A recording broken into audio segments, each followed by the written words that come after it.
ମା ଲକ୍ଷ୍ମୀ ହେଉଛନ୍ତି ପ୍ରାଚୁର୍ଯ୍ୟ, ଶକ୍ତି, ସୌନ୍ଦର୍ଯ୍ୟ ଓ ପ୍ରଗତିର ଦେବୀ।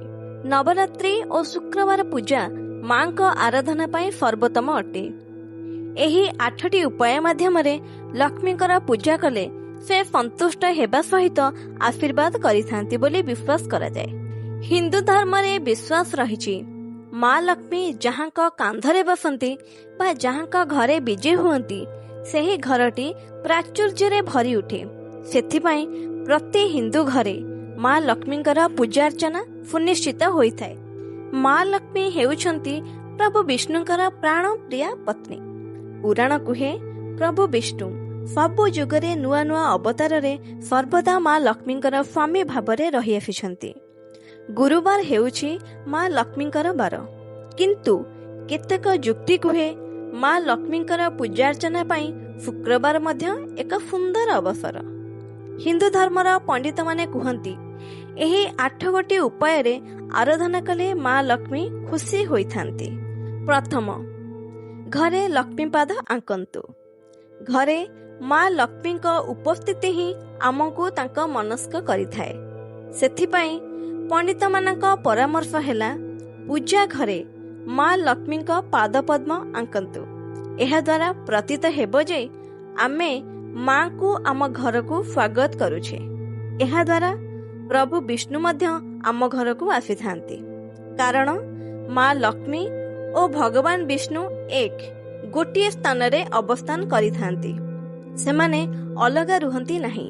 ସେମାନଙ୍କ ଆଶୀର୍ବାଦ ଆମକୁ ସବୁ ପ୍ରକାର ଅଶୁଭ ଶକ୍ତିରୁ ଦୂରେଇ ଦେବ, ଘରେ ଶାନ୍ତି ବିରାଜମାନ କରିବ।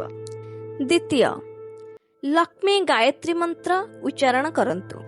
ମା ଲକ୍ଷ୍ମୀଙ୍କ ଆବିର୍ଭାବ ପାଇଁ ଘର ଭିତରେ ଶାନ୍ତ ପରିବେଶ ସୃଷ୍ଟି ହେବା ଜରୁରୀ। ସେଥିପାଇଁ ରେକର୍ଡରୁ ଲକ୍ଷ୍ମୀ ଗାୟତ୍ରୀ ମନ୍ତ୍ର ବଜାନ୍ତୁ।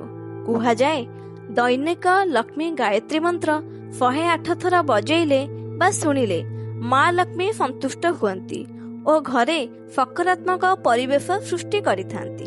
ପଦ୍ମମାଳୀ ଗଡ଼େଇ ଗଡ଼େଇ 108 ଥର ଲକ୍ଷ୍ମୀ ଗାୟତ୍ରୀ ମନ୍ତ୍ର ଉଚ୍ଚାରଣ କରନ୍ତୁ। ତୃତୀୟ, ଘିଅ ଦୀପ ଜାଳନ୍ତୁ। ଘରେ ଘିଅ ଦୀପ 2ଟି ଜାଳନ୍ତୁ। ମା ଲକ୍ଷ୍ମୀଙ୍କୁ ପଦ୍ମ ଫୁଲଟିଏ ଅର୍ପଣ କରନ୍ତୁ। ତା ସହିତ ନଡ଼ିଆ ଓ ମିଠା ଚାଉଳ କ୍ଷୀରି ଟିକେ ଭୋଗ ଲଗାନ୍ତୁ।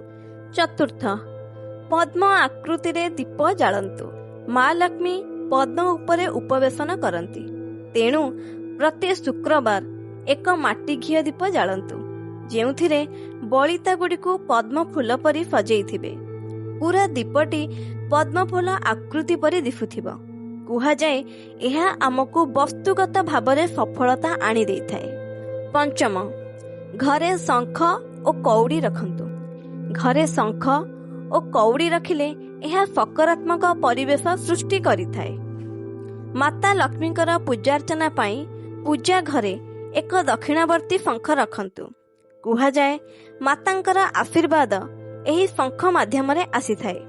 ତେଣୁ ଶଙ୍ଖଟିକୁ ପୂଜା ଘରର ଏକ ପବିତ୍ର ସ୍ଥାନରେ ରଖନ୍ତୁ। ଶଙ୍ଖଟି ରଖିବା ଦ୍ୱାରା ଘର ଚାରିପଟେ ଥିବା ସମସ୍ତ ନକାରାତ୍ମକ ଶକ୍ତି ଦୂରେଇ ଯାଇଥାଏ। ପ୍ରତିବଦଳରେ ଘରକୁ ପ୍ରାଚୁର୍ଯ୍ୟ ଭରା ଶକ୍ତିକୁ ଆକୃଷ୍ଟ କରିଥାଏ। କାରଣ ଶଙ୍ଖ ହେଉଛନ୍ତି କୁବେରଙ୍କର ସହଯୋଗୀ। ଶଙ୍ଖଟିକୁ ସଫା କରି ଏହାକୁ ଏକ ସଫା କପଡ଼ା ଉପରେ ରଖିବେ। କପଡ଼ାର ରଙ୍ଗ ଧଳା, ହଳଦିଆ କିମ୍ବା ଲାଲ ହୋଇଥିବା ଜରୁରୀ। କିମ୍ବା ଶଙ୍ଖଟିକୁ ଏକ ରୂପା କିମ୍ବା ମାଟି ପାତ୍ର ଉପରେ ରଖିପାରିବେ। ପୂଜା ସମୟରେ ଶଙ୍ଖରୁ ପାଣି ନେଇ ଏହାକୁ ଛିଞ୍ଚିବା ଉଚିତ। ଏହାଦ୍ୱାରା ପୂଜା ଘରଟି ପବିତ୍ର ହୋଇଥାଏ। ଷଷ୍ଠ, ତୁଳସୀ ଗଛ କିମ୍ବା ତୁଳସୀ ଚଉରାକୁ ପୂଜା କରନ୍ତୁ। ଦୈନିକ ତୁଳସୀ ଚଉରାରେ ଦୀପଟିଏ ଜାଳନ୍ତୁ। ତୁଳସୀ ବୃକ୍ଷ ମା ଲକ୍ଷ୍ମୀଙ୍କ ପ୍ରିୟ। କୁହାଯାଏ, ଯେଉଁଠି ତୁଳସୀ ବୃକ୍ଷ ରହିଥାଏ ସେଠାରେ ସମସ୍ତ ଦେବାଦେବୀ ମାନେ ବାସ କରିଥାନ୍ତି। ତୁଳସୀର ବାସ୍ନା ସକାରାତ୍ମକ ଶକ୍ତି ବୃଦ୍ଧି କରିଥାଏ। ତୁଳସୀ ଗଛକୁ ପୂଜା କଲେ ଏହା ଆମର ସମସ୍ତ ମନସ୍କାମନା ପୂରଣ କରିଥାଏ। ସପ୍ତମ, ଘରେ ବାଉଁଶ ତିଆରି ବଂଶୀ ରଖନ୍ତୁ। ଘରେ ଶାନ୍ତି ଓ ସୌହାର୍ଦ୍ଦ୍ୟ ବଜାୟ ରଖିବା ପାଇଁ ଗୋଟିଏ ବାଉଁଶ ତିଆରି ବଂଶୀକୁ ଏକ ରେଶମ କପଡ଼ାରେ ବାନ୍ଧି ଘରେ ରଖନ୍ତୁ। ବଂଶୀ ହେଉଛି ପ୍ରଭୁ ଶ୍ରୀକୃଷ୍ଣଙ୍କର ସହଚର ଏବଂ ପ୍ରଭୁ ବିଷ୍ଣୁଙ୍କର ଅବତାର। ଯେହେତୁ ବଂଶୀଟିଏ ପ୍ରଭୁ ଶ୍ରୀକୃଷ୍ଣଙ୍କୁ ସନ୍ତୁଷ୍ଟ କରିପାରେ ବା ଖୁସି କରିପାରେ, ତେଣୁ ଏହା ମଧ୍ୟ ତାଙ୍କ ଦେବୀ ଲକ୍ଷ୍ମୀଙ୍କୁ ଖୁସି କରିପାରେ। ଏହା ଘରର ସଦସ୍ୟମାନଙ୍କ ଭିତରେ ସମ୍ପର୍କକୁ ଘନିଷ୍ଠ କରିଥାଏ। ଅଷ୍ଟମ, ଗାଈକୁ ଖାଇବାକୁ ଦିଅନ୍ତୁ। ଗୋମାତାକୁ ହିନ୍ଦୁ ଧର୍ମରେ ଦେବୀ ଭାବରେ ଗ୍ରହଣ କରାଯାଏ। କୁହାଯାଏ, ଶୁକ୍ରବାର ଦିନ ଗୋଟିଏ ଗାଈକୁ ଭାତ ରାନ୍ଧି ଖାଇବାକୁ ଦେଲେ ଏହାକୁ ଶୁଭ ବୋଲି ବିଚାର କରାଯାଏ। କୁହାଯାଏ, ଯେତେବେଳେ ଗାଈ ଗୋରୁଙ୍କୁ ଆମେ ପେଟ ପୂରା ଖାଇବାକୁ ଦିଏ, ତେବେ ଈଶ୍ୱର ସନ୍ତୁଷ୍ଟ ହୋଇ ଆଶୀର୍ବାଦ ଦିଅନ୍ତି। ଆମ ପାଇଁ ଆସୁଥିବା ସମସ୍ୟା ଦୂରେଇ ଯିବ। କୁହାଯାଏ, ଯଦି ଆମେ ମା ଲକ୍ଷ୍ମୀଙ୍କୁ ସନ୍ତୁଷ୍ଟ କରିପାରିବା, ତେବେ ସେ ଆମ ଘରକୁ 16 ପ୍ରକାର ଧନ ସମ୍ପତ୍ତିରେ ଭରି ଦେଇଥାନ୍ତି। ଯଦି ଭିଡିଓଟି ଭଲ ଲାଗିଲା, ଭକ୍ତି ସ୍ୱରୂପ କମେଣ୍ଟରେ ଜୟ ମା ମହାଲକ୍ଷ୍ମୀ ଲେଖିଦିଅନ୍ତୁ। ନମସ୍କାର।